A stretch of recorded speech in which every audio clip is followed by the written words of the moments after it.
عام نبی نہیں، نبیوں کے بھی نبی ہیں، محبوب خدا ہیں۔ اب جب ان کو لے کر چلے غار ثور کی چڑھائی، میں آپ سے عرض کر چکا ہوں، آج کل کے نوجوان تو پانی اپنے ساتھ رکھتے ہیں، جب چڑھائی وہاں پر چڑھتے ہیں۔ تو جب آقا علیہ السلام کو لے کر ابو بکر چڑھے، ابو بکر نے جب آقا علیہ السلام کو باہر نیچے تشریف کے لیے اتارا کہ میں غار ثور کی کیا کر لو، صفائی کر لو۔ ابو بکر غار ثور میں جانے والے پہلے ابو بکر، غار ثور کی صفائی کرنے والے پہلے ابو بکر، آقا علیہ السلام کے پہلے یار ہیں کہ جنہوں نے اپنی ساری چادر اپنی پھاڑ کر ان کے سوراخوں میں بھر دی، ایک سوراخ باقی تھا اس پر اپنا پیر رکھ دیا۔ اب آقا علیہ السلام یہاں سے چلے، اب آگے چلتے سفر ہجرت کی رات کی لمبی چوڑی باتیں ہیں۔ ام معبد کے خیمے میں سب سے پہلے جانے والے ابو بکر، ام معبد کی بکری کو لانے والے سب سے پہلے ابو بکر۔ ابو بکر رضی اللہ تعالیٰ عنہ وہاں سے چلتے جیسے میں آپ سے عرض کر رہا تھا کہ ہندہ ایک عورت تھی، اس کے گھر پر تشریف فرما ہوئے، وہاں پر سب سے پہلے جانے والے ابو بکر۔ پہنچتے جب وہاں پر پہنچے مدینہ کے اندر، اور مدینہ سے پہلے قباء بستی کے اندر، یہ بات بڑی قیمتی ہے کہ لوگوں کو جب خبر ملی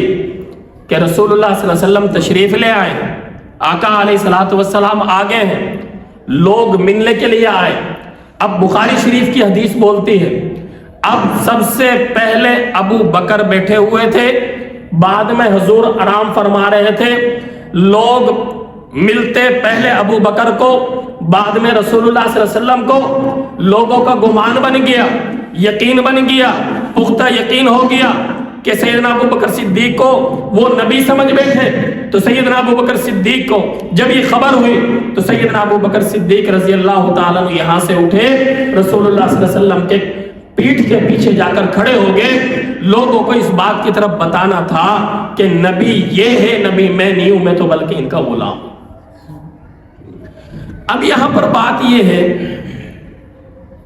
کہ اللہ رب العزت نے ابو بکر کو جو مقام عطا کرنا تھا وہ اللہ نے عطا کر دی، جو شان دینی تھی وہ شان مل گئی، جو بلندیاں دینی تھی وہ بلندیاں حاصل ہو گئی۔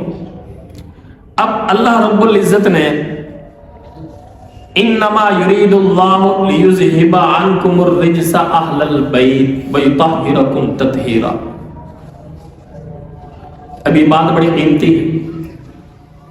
کہ آقا علیہ السلام اپنے گھر پر کھڑے ہوئے تھے، حضرت فاطمہ آئے، حضرت علی آئے، حسن اور حسین آئے، تو رسول اللہ صلی اللہ علیہ وسلم نے اپنی چادر ان پر ڈال دی اور اللہ سے فرمایا کہ یا اللہ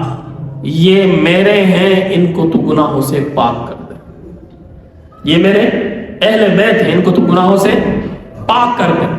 یہاں پر رسول اللہ صلی اللہ علیہ وسلم ان کے اوپر چادر ڈال رہے ہیں اور ساتھ میں یہ بھی فرما رہے ہیں کہ اللہ یہ میرے اہل بیت ہیں، ان کو تو کیا کر دے، پاک کر دے۔ اب جہاں پر رسول اللہ صلی اللہ علیہ وسلم مدینہ بستی قباء کے اندر تشریف فرما تھے، وہاں پر سیدنا ابو بکر صدیق رضی اللہ تعالیٰ عنہ اپنی چادر تان رکھی ہے رسول اللہ صلی اللہ علیہ وسلم کے ساتھ۔ ادھر حضور خود چادر ڈال رہے ہیں، وہ چادر جا رہی ہے علی کے سر پر، وہ چادر جا رہی ہے فاطمہ کے سر پر، وہ چادر جا رہی ہے حسن حسین کے سر پر، اور یہاں پر ابو بکر کی چادر ہے جو جا رہی ہے دو جہاں کے سردار پر۔ اب ظاہری بات ہے جو چادر تان کر کھڑا ہے اور وہ بھی دو جہاں کے سردار پر، اس کی چادر کا کیا کہنا، اس کی عظمت کا کیا کہنا، اس کی شان کا کیا کہنا، کہ ظاہری بات ہے جو جہاں کے سردار پر چادر گئی وہ چادر بھی اعلیٰ، چادر ڈالنے والا بھی اس سے اعلیٰ، چادر ڈالنے والا بھی اس سے اعلیٰ۔ اب آقا علیہ السلام جب یہاں پر پہنچے، ابو بکر سفر کے بھی ساتھی، حضر کے بھی ساتھی، ہم آگے چلتے ہیں۔ غزوہ جب مدینہ کے اندر پہنچے، ابو بکر سب سے پہلے ایوب انصاری کے گھر کے اندر داخل ہوئے، مہمان نوازی کے لیے آقا علیہ السلام کی جگہ کا انتخاب کیا، بستر بنایا، بستر بنانے کے بعد آقا علیہ السلام مسجد نبوی میں جب نماز پڑھایا کرتے تھے تکبیر سیدنا ابو بکر صدیق کہا کرتے تھے، خلیفہ ابو بکر تھے، عمر بھی ساتھ کھڑا کرتے تھے، عثمان بھی ساتھ کھڑا کرتے تھے، علی بھی ساتھ کھڑا کرتے تھے۔ اسی طرح غزوہ بدر کے اندر ابو بکر سب سے پہل، غزوہ احد کے اندر ابو بکر سب سے آگے، غزوہ خندق کے اندر ابو بکر سب سے اعلیٰ، غزوہ خیبر کے اندر ابو بکر سب سے اعلیٰ، حتیٰ کہ غزوہ مستلق، غزوہ یہ یرموک، جنگ یرموک، جتنی بھی جنگیں ہوئی ابو بکر سب سے اعلیٰ آگے رہا۔ اس بات پر کہ اللہ بتانے چاہ رہے ہیں جہاں پر ابو بکر ہوگا وہاں پر محمد مصطفیٰ ہوگا، اور جہاں پر مصطفیٰ ہوگا وہاں پر محمد مصطفیٰ کا خدا بھی ہوگا۔ ہر معاملے میں ابو بکر آگے ہیں۔ چلتے چلتے اب سیدنا ابو بکر صدیق رضی اللہ تعالی عنہ وہ جلیل القدر صحابی ہیں کہ جس کو صدیق ذات خدا نے کہا، جس کو صدیق ذات خدا نے کہا، اسی کو صدیق نبی نے کہا، اسی کو صدیق نبی نے کہا، اس کو صدیق بھی مرتضیٰ نے کہا، یوں ہی صدیق سب اولیاء نے کہا۔ میں بھی کہتا ہوں صدیق صدیق ہے، جو نہ صدیق کو مانے وہ زندیق ہے۔ ابو بکر کی صداقت کا یہ عالم ہے میرے عزیزو کہ سیدنا ابو بکر صدیق رضی اللہ عنہ ہر دور کے اندر جو اس کی زندگی 63 سال، کبھی اس کے اندر الیاذ باللہ جھوٹ نہیں بولا، کبھی غیبت نہیں کرتے تھے، کبھی کسی سے ناانصافی ہو جاتی۔ میرے عزیزو یہ میرے اور آپ کے لیے بہت قیمتی بات ہے کہ کسی کے ساتھ کوئی تھوڑی بات ہی زبان سے ذاتی ہوتی تو اس پر بھی معافی طلبگار۔ ایک مرتبہ ایسا ہوا، ایک صحابی سے مکالمہ ہو گیا، مکالمے کے اندر تھوڑی سی ضد بحث، یہ یوں سمجھ لو کہ تھوڑی زبان سے جو ہے نا لفظ ایسے نکل گئے جو اس کو ناگوار گزرے، جو اس کو کیا ہے ناگوار گزرے۔